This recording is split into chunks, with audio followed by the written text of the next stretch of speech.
सच्चे दरबार की जय। आज दुर्गा अष्टमी है और आज अष्टमी को सभी ने माता जी से आशीर्वाद लिया। आप सभी धन्य है, माता की कृपा रही। और आप कुछ ही देर में भगवान श्री कृष्ण का जन्म होगा। तो कल बताया था किसी के पास अगर यदि बच्चा है तो बता देना, नहीं है तो कोई बात नहीं तो ठाकुर जी है यदि कन्या का जन्म के लिए 8-7 महीने का लड़का हो तो बता दे, और नहीं है तो कोई बात नहीं। और कल का प्रोग्राम, कल गोवर्धन महाराज की पूजा होगी, तो कल 56 भोग की झांकी होती है। तो कल सभी जो भी कार्यकर्ता हैं 56 प्रकार की मिठाई लेकर के आए और लड्डू गोपाल जी की 56 नीचे टेबल लगा करके 56 भोग की झांकी दिखाएंगे। जैसे अपने वृंदावन में, गोवर्धन में, गिरिराज जी दान घाटी में, बरसाने में 56 भोग की जो झांकी होती है वो पूरा 4-5-6 किलो जितना ला सको आप 56 भोग की झांकी के दर्शन करेंगे। और कल ही गोवर्धन महाराज की पूजा होगी। कल मटकी फोड़ेंगे कन्हैया जी, गोवर्धन महाराज की पूजा होगी और 56 भोग की झांकी होगी। तो जो कल कढ़ी बाजरा अन्नकूट यही बनेगा, कोई नहीं लेके आवे। कल अन्नकूट का प्रसाद होगा, उसी का गिरिराज महाराज का भोग लगेगा गिरिराज जी का। बोलो गिरिराज महाराज की। बोलिए भागवत महापुराण की, बोलिए सच्चिदानंद भगवान की, बोलिए राधा रानी सरकार की। जय जय श्री राम, जय जय श्री राधे, जय जय श्री राधे श्याम।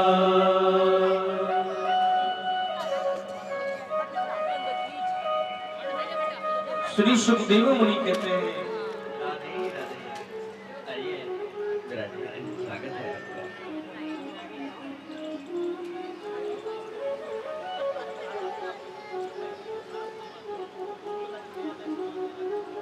ये हमारे पांचों जी हैं, पुलिस विभाग से रिटायरमेंट हैं।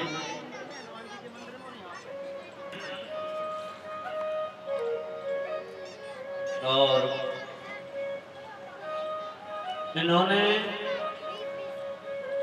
सन 2023 के अंदर 23 की बात है, 22 सन 2022 में भी भागवत कथा कराई थी। और अभी इसी महीने में भी भागवत कथा हुई है। ठाकुर जी की असीम कृपा है इनके ऊपर। ठाकुर जी की कृपा जहां होती है वहां आनंद ही आनंद होता है।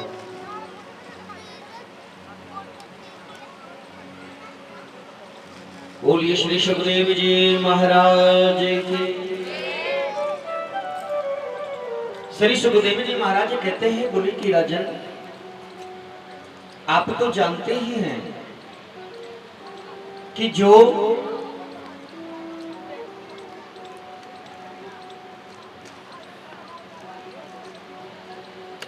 अनन्य प्रकार के नरक हुआ करते हैं,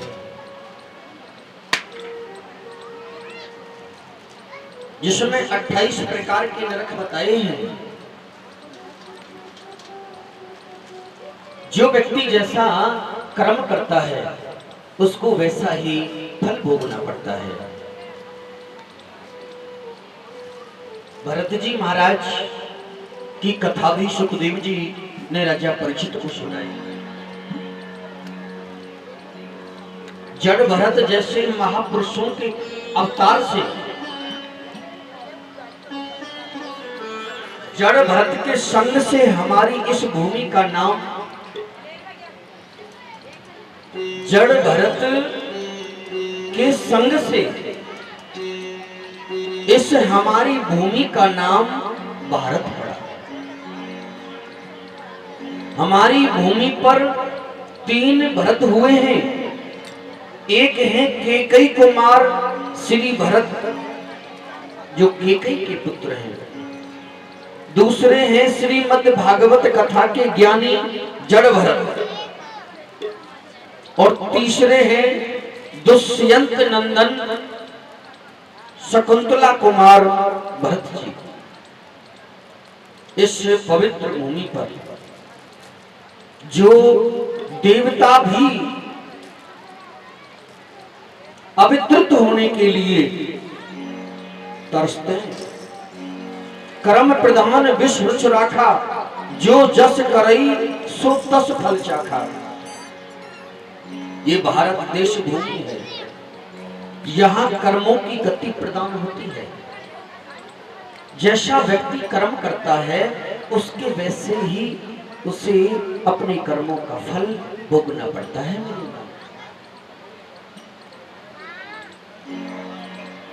जो एक कुंभी पाक नरक है, कुंभी पाक 28 प्रकार के नरकों में एक कुंभी पाक नाम का नरक है।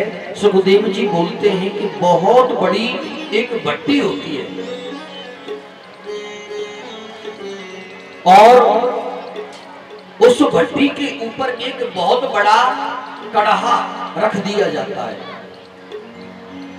जिसमें कड़हा के अंदर कई कुंटल उसमें तेल डाला जाता है और उस तेल को भट्टी पे गरम कराया जाता है और उस तेल में उस पापी को छोड़ दिया जाता है। कष्ट तो होता है जैसे कि प्राण निकल रहे हो, लेकिन प्राण निकलते नहीं हैं। कष्ट तो होता है कि जानो प्राण निकल रहे हैं, लेकिन मेरी मां प्राण निकलते नहीं हैं, क्योंकि अपने कर्मों का भोग उस कुंभी पाक नरक में हमें भोगना पड़ता है।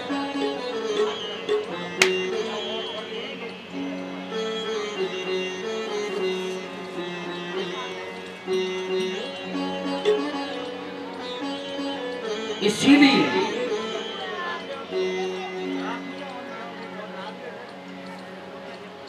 ये जो एक शरीर है, ये परिवर्तन जीवन में भगवान की कथा को सुनकर के होना चाहिए। जिसके जीवन में 7 दिन की कथा सुनी हो और 7 दिन की कथा में जिसने अपने आप के अपने जीवन में परिवर्तन कर लिया हो, तो कथा सुनने का तात्पर्य है तुम कथा सुनने से पहले भी ऐसे ही थे और कथा सुनने के बाद भी यूं ही रह गए, तो कथा सुनने का कोई तात्पर्य नहीं है।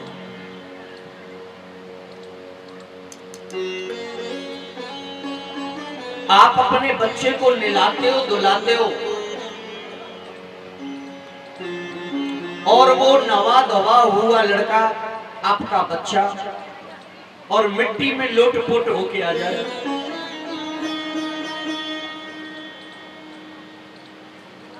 तो आपको कैसा लगेगा?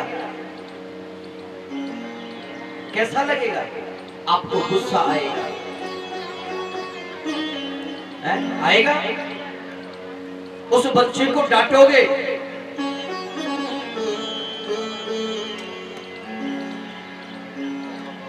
नवो दो बराबर है गयो, अभी तो नवायो और मिट्टी में लोट-पोट हो आयो। तो मेरी मां, भगवान की कथा ये मन को स्नान कराता है। तो भगवान की कथा 7 रोज सुनने के बाद जिस प्रकार स्नान करने से शरीर का शुद्धि पवित्रीकरण हो जाता है, उसी प्रकार भगवान की 7 दिन कथा सुनना मानो मन को स्नान हो गया, शुद्ध हो जाता है, पवित्र हो जाता है। जाने अनजाने में जो भी हमसे पाप हुआ है, उस पाप से ये जीव मुक्त हो जाता है। लेकिन तुम बच्चे की तरह नहीं करना कि स्नान किया लोटपोट हो गया। भागवत कथा सुनने के बाद अपने मन को संसार के अंदर लोटपोट मत होने देना।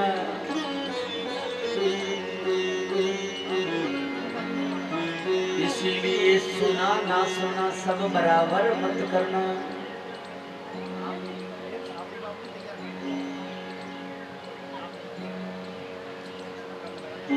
कुंभी पाक नाम का नरक, जो सुखदेव जी कहते हैं, ये 28 प्रकार के नरक बताए गए हैं। और अजामिल की एक बड़ी सुंदर कथा आती है मेरी मां, जो ठाकुर जी के नाम से ये जीव तर जाता है। कितना भी दुराचारी और कितना भी पापी हो,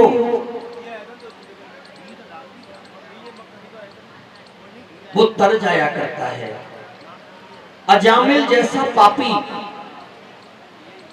जो अजामिल पहले जन्म में एक संत हुआ करता था,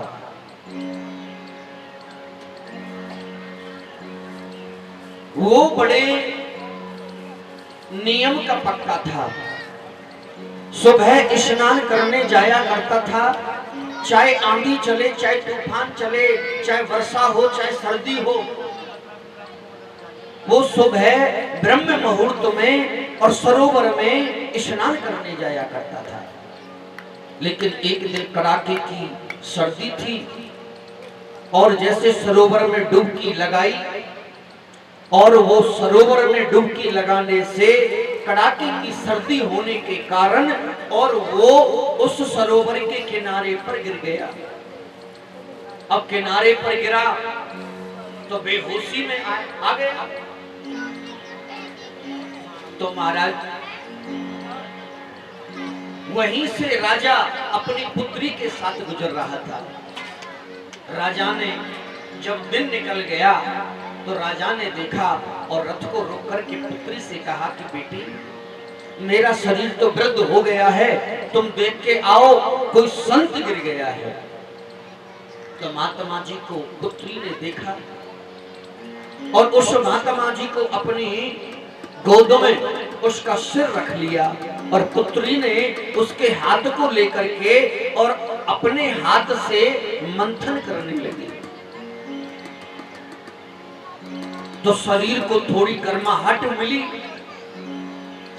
तो उस महात्मा जी को होश आ गया। महात्मा जी ने देखा कि मेरा सिर एक कन्या की गोद में। वो बहुत लज्जित हुआ और क्रोधित हो गया और क्रोधित होकर के उस कन्या को देख करके उस कन्या को श्राप दे दिया कि मैं तुम्हें श्राप देता हूं और आपने मेरे धर्म को नष्ट किया है, जाओ तुम वेश्या बन जाओ। तो महाराज, उस कन्या ने भी उस महात्मा जी को श्राप दे दिया कि हे महात्मा जी, अगर मैं वेश्या बनती हूं तो तुम भी वेश्याओं की संगत करने वाले बन जाओ।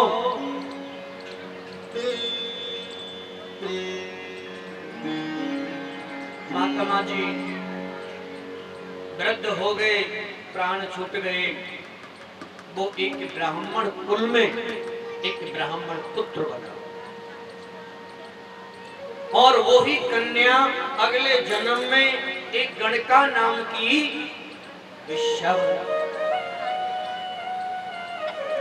जब वो ब्राह्मण पुत्र जंगल के रास्ते से गुजर रहा था तो उस ब्राह्मण पुत्र ने, जिसका नाम अजामिल था, उस अजामिल ने उस गणिका को अन्य किसी पुरुष के साथ समागम करते हुए देखा। तो अजामिल का जो मन है वो वेश्या के ऊपर चला गया और वेश्या से कहने लगा, तुम्हारा क्या नाम है? बोली कि मेरा नाम है गणिका। बोली कि तुम्हारा विवाह हुआ है? बोली कि नहीं। तो अजामिल कहने लगा कि आप मेरे साथ विवाह करो।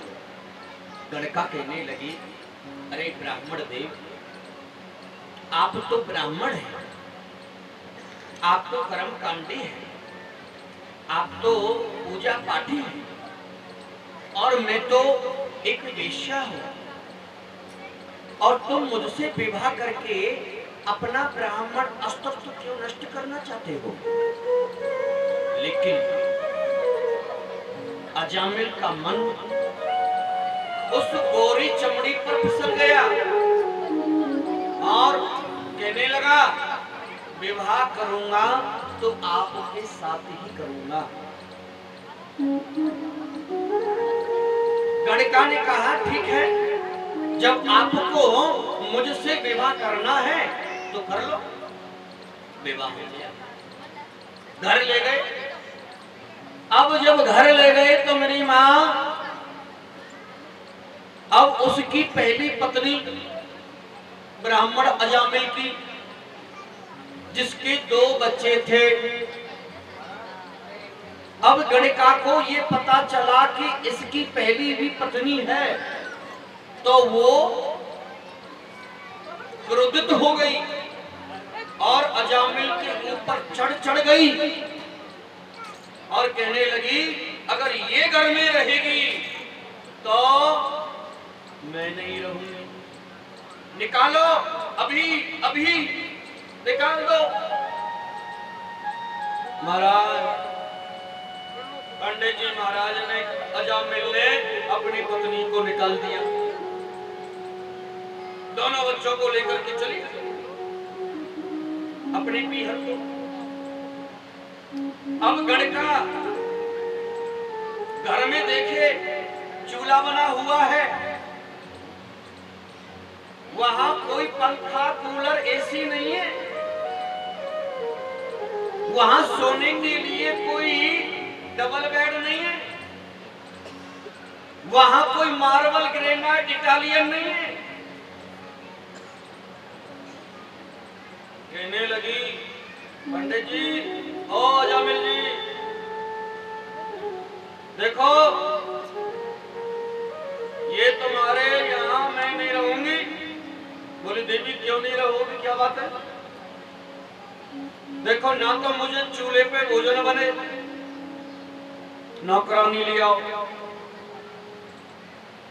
और दूसरी बात, ये जो बीजना है ना, इस बीजना से मेरी और पार पड़ने वाली नहीं है, एसी लगवा दो। और दूसरी बात, ये तुम्हारे घर में जो आंगन है ना, इसका चौका वोका मुझसे नहीं लगता है। हाँ, इसमें इटालियन मार्बल ग्रेनाइट लगवाओ। और दूसरी बात, सोने का हार लाओ, टीका लाओ, साव हथफूल लाओ, ये लाओ, वो लाओ, सब गहने लेके आओ। अब महाराज अजामिल जी महाराज तो हवन कराते थे, पूजा पाठ कराते थे, हैं? कोई 500 देता, कोई 1100 देता, कोई 100 देता, कोई 200 देता। अब वो बेचारा कहां से तो सोने का हार लावे उसको, और कहां से उसको चूड़े लावे। पंडित जी अजामिल सोचने लगा, राम राम, मैं तो बड़ा फंस गया।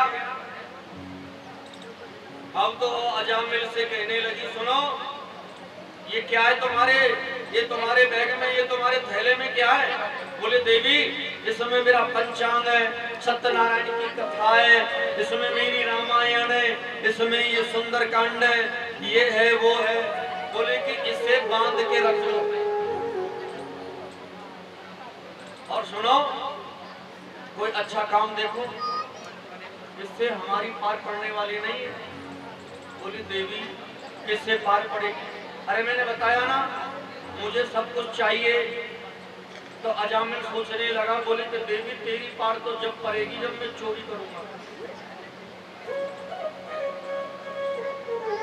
बोले कि मैं नहीं जानती हूँ, चाहे चोरी करो चाहे लूट करो, कुछ भी करो, जो मैंने बोला है उसकी व्यवस्था जल्दी करो। अब अजामिल जावे चोरी करने, कहीं से सोने का हार चुरा लावे, तो कहीं से पायल चुरा लावे, तो कहीं से कंगन चुरा लावे। और वो तो ऐसे ही धीरे धीरे धीरे धीरे, और वो तो छोटे चोर चोर से और बड़ा चोर बन गया, और ऐसा लुटेरा बन गया। शराब पीने लगा, मांस भक्षण करने लगा, और पूरा गिरोह बना लिया। लेकिन महाराज,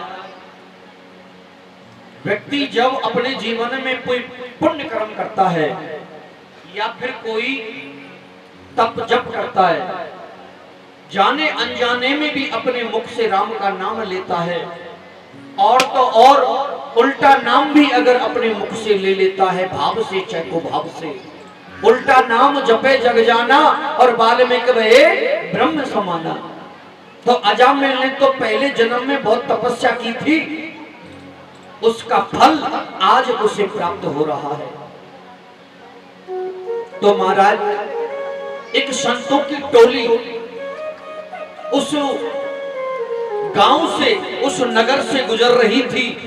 तो संतों की टोली ने देखा कि रात्रि बेला होने को जा रही है, तो एक नगरवासी से पूछ लिया, बोले कि भैया, यहाँ कोई अगर भगवान का भक्त हो तो बता दो, उसके घर पर हम रह लेंगे और कुछ भोजन पान भी कर लेंगे। तो उस नगर के वासी ने महात्माओं को देखा और मन में विचार किया, बड़े संत बने घूमते हो, आज इनको ऐसी जगह भेजूंगा कि इनका सारा संतपना निकल जाएगा। सो संतों को किसका नाम बता दिया? भगत अजामिल। जाओ। अब महाराज, उन महात्माओं को क्या पता कि वो चोर है कि लुटेरा है कि डाकू है। अब वो तो सभी संत गांव में पूछे, बोले कि भैया भगत अजामिल का घर कहाँ है? अब गांव वाले बोले, मन में बोले कि भैया ये अजामिल भगत कब से बन गया? वो तो चोर है, लुटेरा है। लेकिन सभी गांव वाले बोले, भैया ये भी ऐसे ही होंगे, बता दो। सो महात्मा जी पूछते पूछते और वो कहां आ गए? अजामिल के घर पहुंच गए। तो अजामिल के घर जब पहुंच गए तो मेरी मां, तो जो महात्मा हुआ करते हैं वो मैया कहकर के बुलाया करते हैं, और उन्हीं महात्माओं ने बड़े सुंदर से कहा, बोले कि मैया, ओ मैया,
वहां महात्माओं ने और दाल बाटी चूरमा बनाया और हरि के नाम का कीर्तन करके लड्डू गोपाल जी को भोग लगा करके और बड़े प्रेम से वो प्रसाद पाया।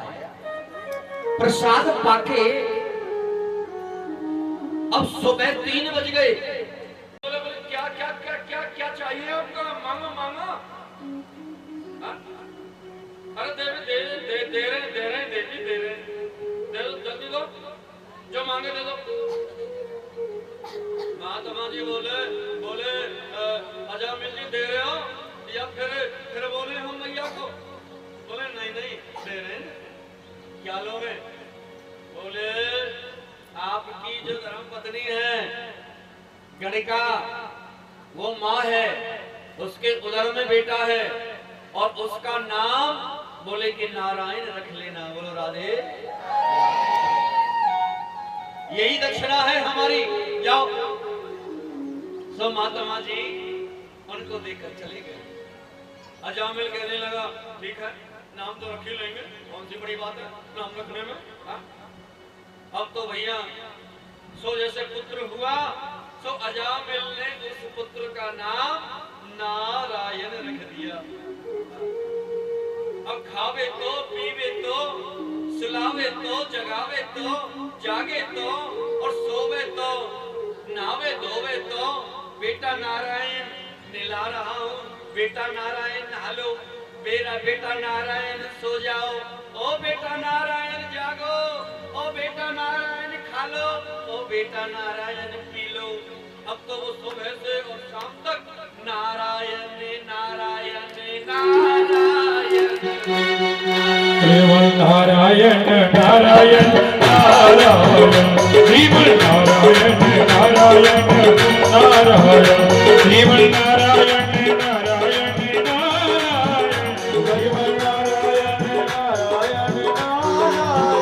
केवल नारायण नारायण नारायण नारायण नारायण नारायण ओ केवल नारायण नारायण नारायण केवल नारायण नारायण नारायण।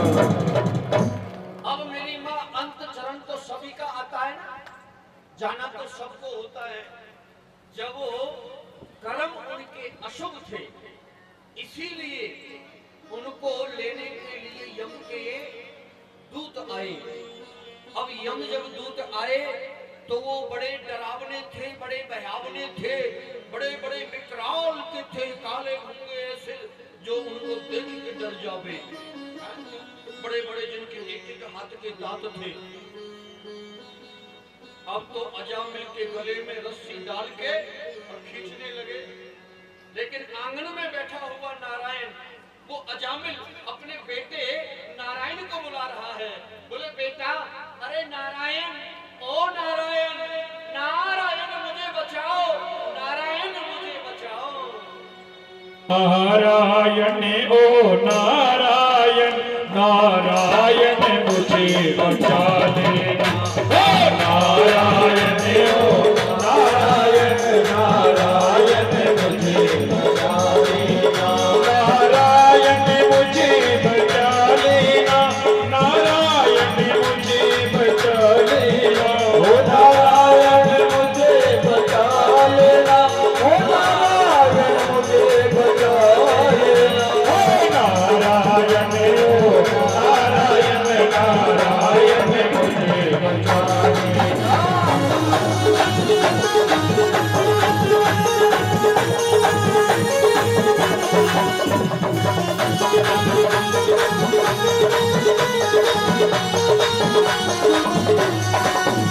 नारायण तेरे बिना कोई अब ना दुनिया में मेरा है। हो अब ना दुनिया में मेरा है, अब ना दुनिया में मेरा है। और काशिफ काशिफ ये होगा, आँखों पर होगा अंधेरा है। हो आँखों पर होगा अंधेरा है। खड़े मेरी छाती पर आ करके इन्हें भगा देना। नारायण ओ नारायण।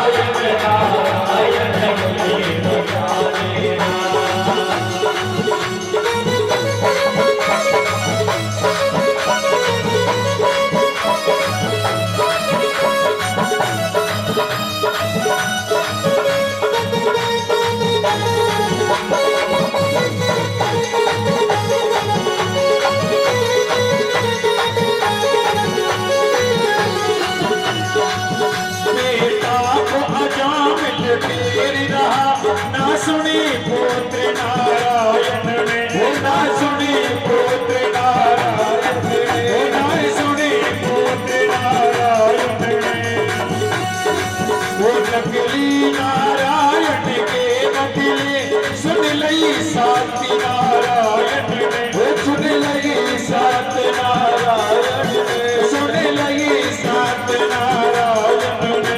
मां धर्म राज आदेश दिया, इसे स्वर्ग लोक पहुंचा दिया। ओ नारायण ओ नारायण, नारायण मुझे बचा ले। ओ नारायण ओ नारायण, नारायण मुझे बचा ले।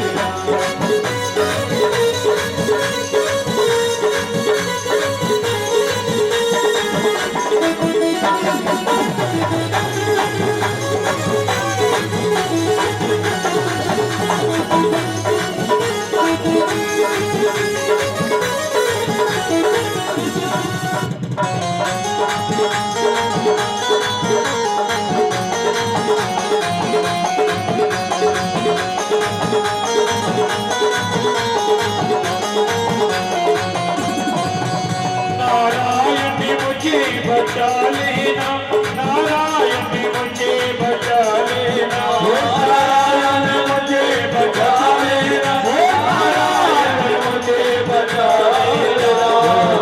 नारायण ओ नारायण, नारायण मुझे बचा लेना। ओ नारायण ओ नारायण, नारायण मुझे बचा लेना।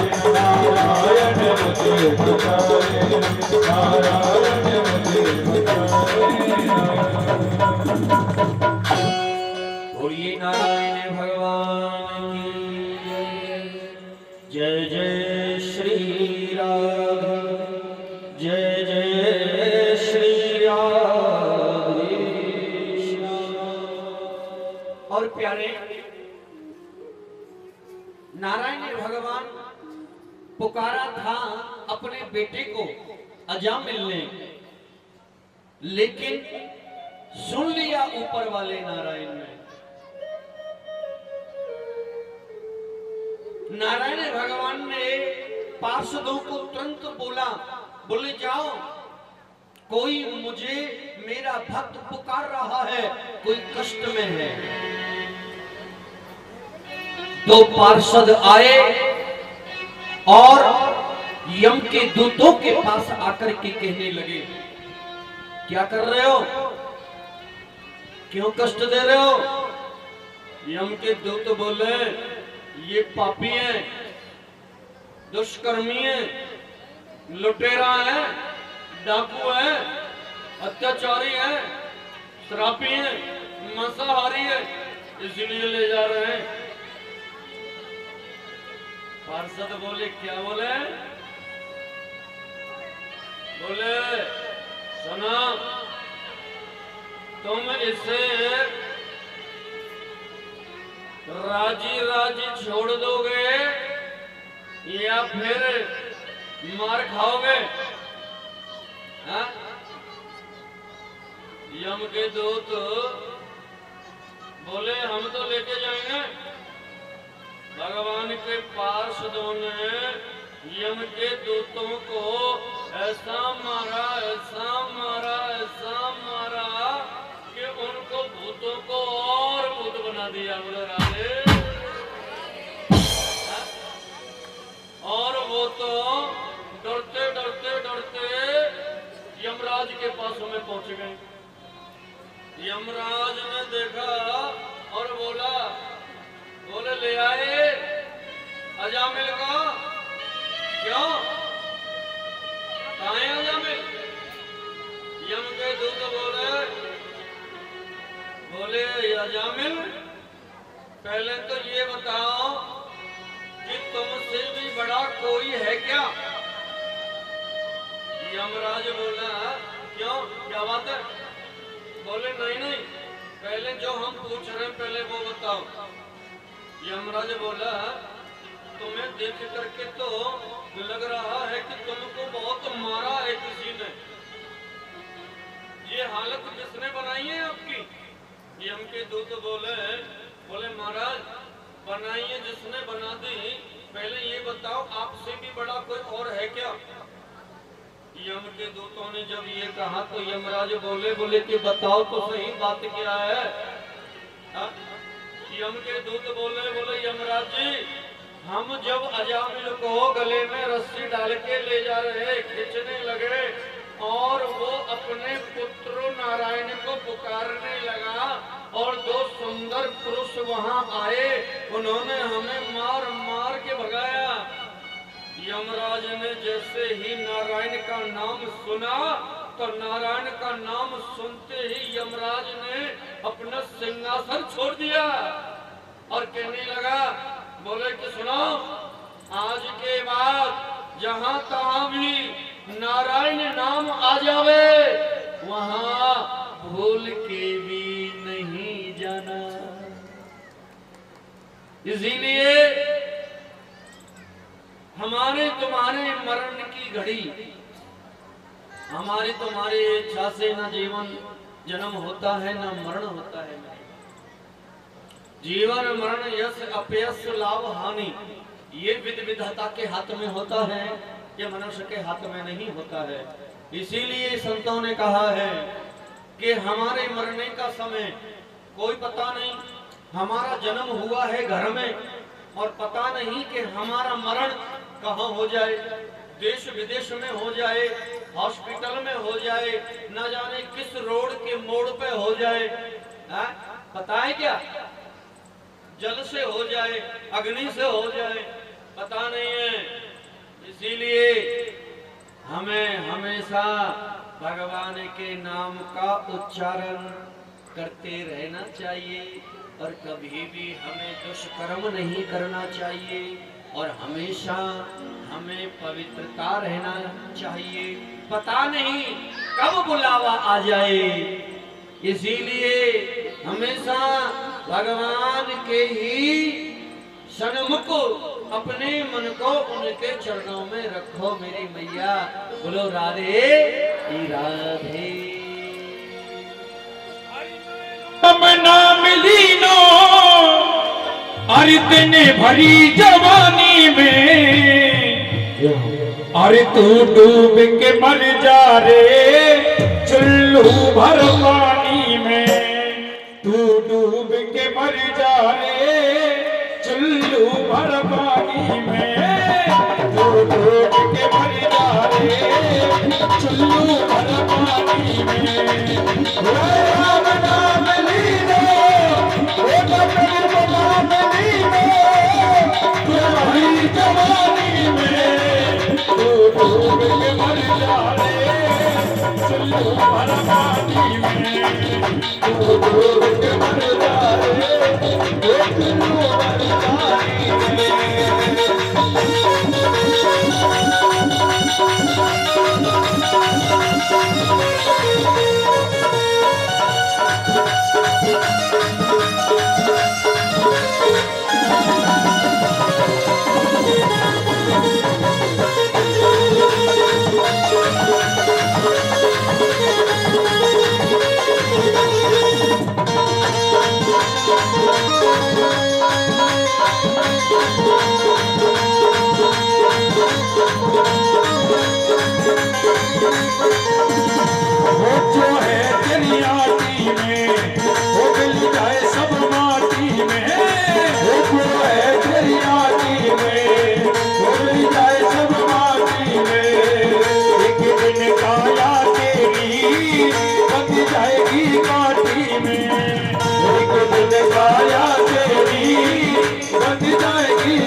कर ले तू भक्ति है, ये कर ले तू भक्ति है, भक्ति में शक्ति है, ये कर ले तू भक्ति है, वो भक्ति में शक्ति है, भक्ति की शक्ति से मिल जाए मुक्ति है, भक्ति की शक्ति से मिल जाए मुक्ति है।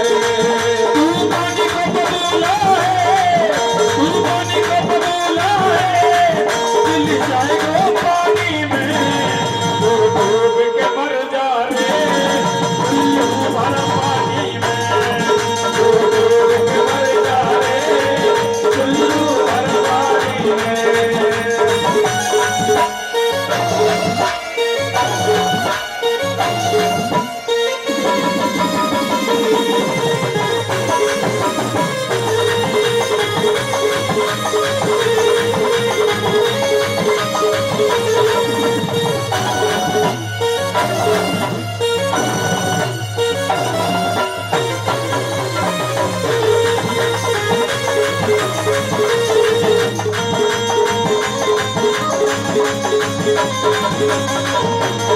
वो कहता मेरा मेरा यहाँ कुछ भी नहीं तेरा, वो कहता मेरा मेरा यहाँ कुछ भी नहीं तेरा, अरे कहता मेरा मेरा यहाँ कुछ भी नहीं तेरा, वो कहता मेरा मेरा यहाँ कुछ भी नहीं तेरा, एक दिन होगा बल्कि करघट में तेरा तेरा, एक दिन होगा बल्कि करघट में तेरा तेरा। वो तू क्यों अभिमान करे, वो तू क्यों अभिमान करे, अपनी नादानी में तू डूब के मर जा रे, उल्लू भर पानी में, तू डूब के मर जा रे, उल्लू भर पानी में।